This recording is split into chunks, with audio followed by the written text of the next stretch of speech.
Hey everybody, YouTube guy Michael 1 here. This is no vinyl update.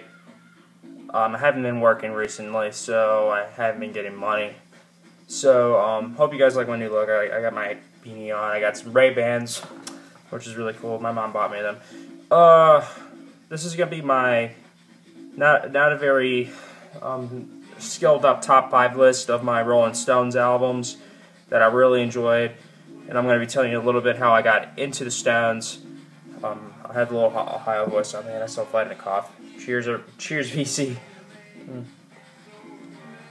I got into the Rolling Stones when I was 11, 12 years old.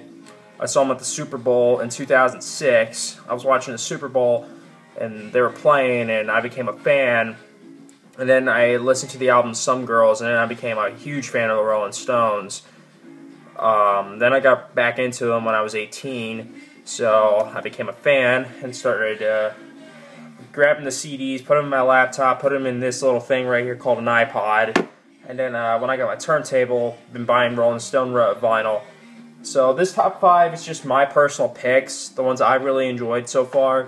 I haven't listened to the whole discography of the Rolling Stones, but I heard quite a bit. What's playing in the background is the Hot Rod's Greatest Hits, one of my favorite compilations of all time. Really, probably the best Rolling Stones compilation for the early stuff. It's playing Sympathy for the Devil, side 3. It's a double album. Honorable picks for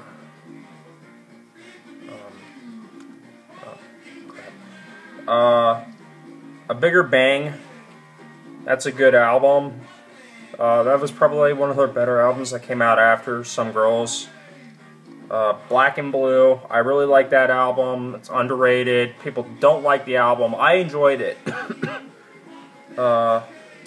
Sorry, my iPad's been acting up. Emotional Rescue, I really like that one. And then, Tattoo You wasn't a favorite, but I did like some cuts on it, but I thought it was a little patchy. By that point, that's when the Stones became not very good in my opinion. I'm wearing my shirt, my Rolling Stone record shirt. By the 80s, to me, the Rolling Stones made mediocre stuff. I mean, like, Emotional Rescue's good, Tattoo You's okay, Undercover, meh. Didn't really care about Dirty Work, and I liked Steel Wheels. That was a good album. It was better than Voodoo Lounge and Bridges to Babylon. I hated those records. And then, other honorable picks, these are physicals, the ones I own. England's Newest Hitmakers. I could not put this in top 5. This is like 7 or 6. But such a good album, great debut. This is a first American stereo pressing.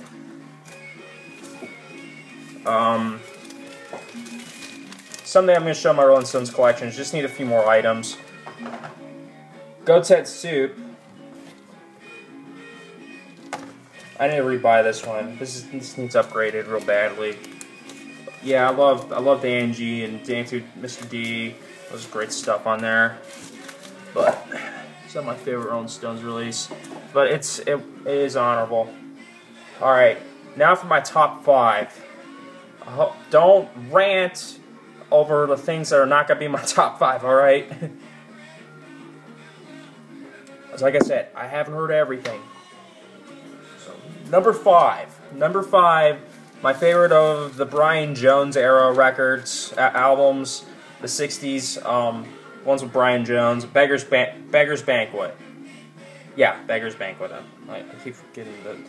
But this album is really, really a great album.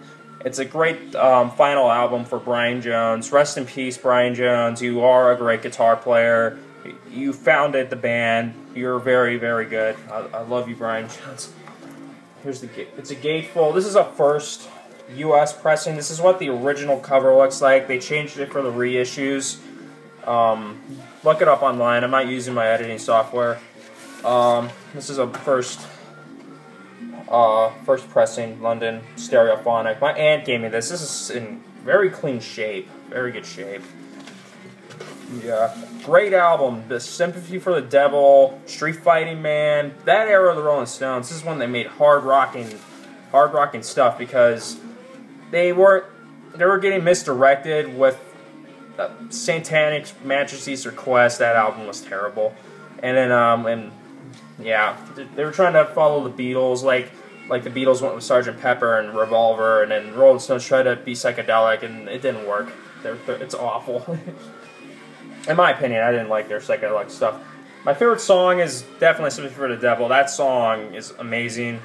It's always been one of my favorites. And I also like Dear Doctor, Street Fighting Man's on here. Some good stuff. This kind of needs upgraded. The record's in great shape, it's just the album cover shit. If anybody has a spare album cover for Beggar's Banquet, hit me up. Follow me on Instagram. I think I sent a link in one of my videos for my Instagram account. But yeah, oh god, I can't get this in here. I'm sorry, guys. This fell down the floor. Just the album's falling apart, and the fucking plastic is falling apart. Screw it. I'll put it back later. But yeah. Okay, now for number 4. Such an awesome release.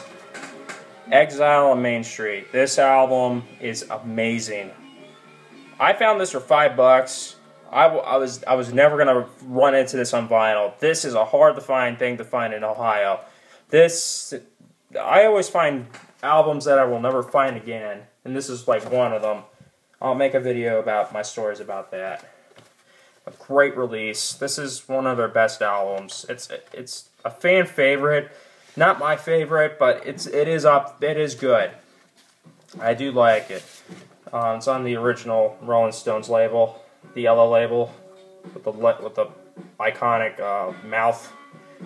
Tumbling Dice is my favorite off here. Love that song. I love the whole track list in general. Perfect album. If you find the CD, it's all in one CD. Really, this is meant to be a double album. It's not meant to be a whole one disc, one side thing. That's why vinyl's awesome. But yeah, I love this album. Great release. It's kind of hard to get back in there. And oh, that's why the album sleeves are falling apart. They're being unglued, but I got this for $5, so I wasn't expecting to be the best condition.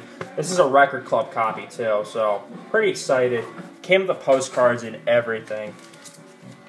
Great day. I was having a tour at my college with my friend. We were at the Exchange. That's where I pick up my records here locally. And this was there. Yeah, that's gonna be my record collection right now.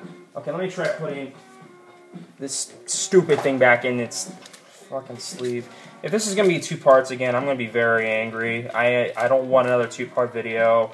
It stresses me out, especially if my stupid iPad glitches out.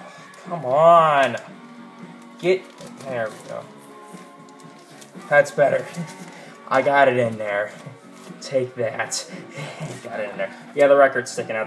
The album's sleeve is kind of faulty. Okay, now for number 3. We're gonna go through these pretty quickly. This is in my number 10 spot of my favorite albums from the 60s. This is my favorite 60s Rolling Stone album. Let It Bleed. This album's amazing. This is a classic album. Classic Rolling Stones. Technically, this is the last Brian Jones album, but he only contributed to 1 track off here, which is Can't Always Get What You Want. As that song first appeared on the Rolling Stones Rock and Roll Circus film. Great movie, by the way. Check it out if you haven't. There's John Lennon, The Who, Jethro Tull. Some great performances on there. I don't have the poster, but I do have the original inner sleeve. I have 2 copies of this. This is my aunt's. This is the better copy. The one that my dad bought is in horrible condition. I'm going to be putting it back up there for him because that's his copy now. But yeah, I love this album. It's one of my favorite Stones albums. I really want the poster for this. I just really want the poster. I'm surprised the record's playing really fast, maybe time. But my favorite song is hard to pick off here. I love the whole track list. Really like Midnight Rambler. You can't always get what you want. Country Honk. A Honky Tonk Woman's on here, but it's an acoustic one. It's not as good as the electric one. The one on the single. Can't Always Get What You Want's good. The title track's good. Probably Gimme Shelter might be my favorite. That's what's playing right now. Coincidence, eh? But yeah, I love this release. Great album. This is a classic Rolling Stones album. This is another fan favorite. It's not my favorite again, but it is up there. It's really a good album. Alright. It goes right there. Alright, number 2. I fell in love with this album when I first heard it on my iPod. I do have it on here too, but this is my aunt gave me 3 Rolling Stone records, and they're all great albums. Sadly, this copy's in like really bad shape. Really needs upgraded, but soon I will get it upgraded. Sticky Fingers, the infamous zipper copy. This is my zipper copy, but the zipper's falling apart, and for some reason, my aunt made this into a gatefold, and it has Andy Warhol's name on it. Yeah, Andy Warhol. Did he help produce this record? I'm not sure. I don't know much about that. But yeah, this album, Brown Sugar, Wild Horses, the whole album is fantastic. This album's really good. Favorite song on here, Brown Sugar. I love Brown Sugar. I don't care what anybody says. I always pick the overrated tracks, but I grew up with those songs first, so who cares? My copy is in horrible condition. We had 2 copies of this.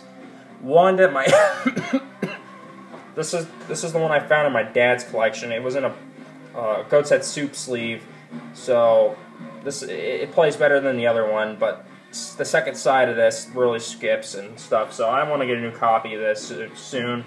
But yeah, Brown Sugar's really good. Sway, some great stuff on here. Bitch, it's a good one. Sister Morphine's also really good, but I really love Brown Sugar. I grew up with Brown Sugar. Love that song. A great album. Sticky Fingers is one of my favorite albums of the 70s. But yeah. This is like the true first album with Mick Taylor, which he's a good guitarist. Not as good as Brian, but he's good. The guy's an idiot for leaving. He's like, I quit. But yeah, I am gonna upgrade this copy soon. If I find a cheap copy for $5 and it's a zipper copy, I'm picking it up because this copy is trashed up beyond belief. But it is gonna be framed, like one of my albums that I have up there, in my vinyl cabinet. The one that I have to be careful with, the zipper already ripped through my plastic sleeve, but I'm careful with it. My albums are all in good shape. They're not ripped up or anything, like a lot of people say about Sticky Fingers. Alright, now for my number 1.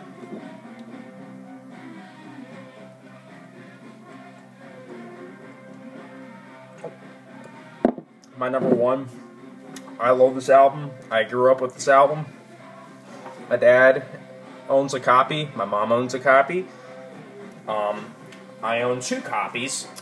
It is none other than Some Girls is my favorite Rolling Stones album ever made. This album is just brilliant. I mean, like, before this album, the Rolling Stones were having record sales that were waning, like going downhill. They were going almost bankrupt and getting poor reviews because after Exile on Main Street, they made It's Only Rock and Roll, but we like it. Yeah, It's Only Rock and Roll. It did okay, but it didn't do that great. And then they released, then there was Goat's Head Soup before it, which did mediocre. Then Black and Blue did poor reviews, and their live album, Love It Live, did really bad because of the recording sessions, because of what happened at that point with Keith Richards. But when they released Some Girls, they got really popular again, and record's over, but I don't care. This video is almost over. But I love this album. This is my favorite Rolling Stones album ever made. This album's fantastic. Miss You, Immigration, Some Girls, Beast of Burden, Shattered, some great songs. My favorite Rolling Stone song has always been Beast of Burden. I always love that song. Very, very catchy to me. Second favorite, Paid in Black, which is one of my favorite songs. Sadly, I don't have Aftermath. This is a 2010 reissue, sadly. I want an original lawsuit copy, but I couldn't find one anywhere, so I just picked up a reissue. Because the 2002 reissue is not as cool. There's no die. This is not a die cut cover, because yeah, it's not a die cut. I'll show you my die cut in a minute. Let me grab that. If I can put this in here. I think I got this for $20. I'm not really sure, but I do own a first pressing. Oh shit! Here's my first pressing of Some Girls. I showed you this in my vinyl collection video. The record's broken, but I do have a lawsuit copy in my collection, so that's good. This was my mom's. See, there's a lawsuit. All the shit on there. See, there, lawsuit copy. Don't lawsuit me, okay? I don't do anything bad. See, here's the record. See, it's broken. That's why I got the reissue. And plus, I would never play this anyways, because this is my favorite Rolling Stones record. My dad owns a copy too. I played his copy a long time ago when I was playing with his turntable. I played some records. I played like Pink Floyd and Rolling Stone. And that's about it. Live and Let Die, James Bond soundtrack with Paul McCartney. So, song Live and Let Die. That's about it. But yeah, that's it.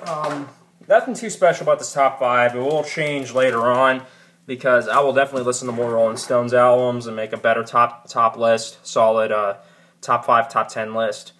Hope everyone's enjoying 2015 so far. I'm having fun. College is going well. Just haven't been buying vinyl. Just been in and out. Just been busy with college and my guitar. I've been playing a lot of my guitar. My hands have been hurting. I've just been busy a lot and resting, trying to rest up.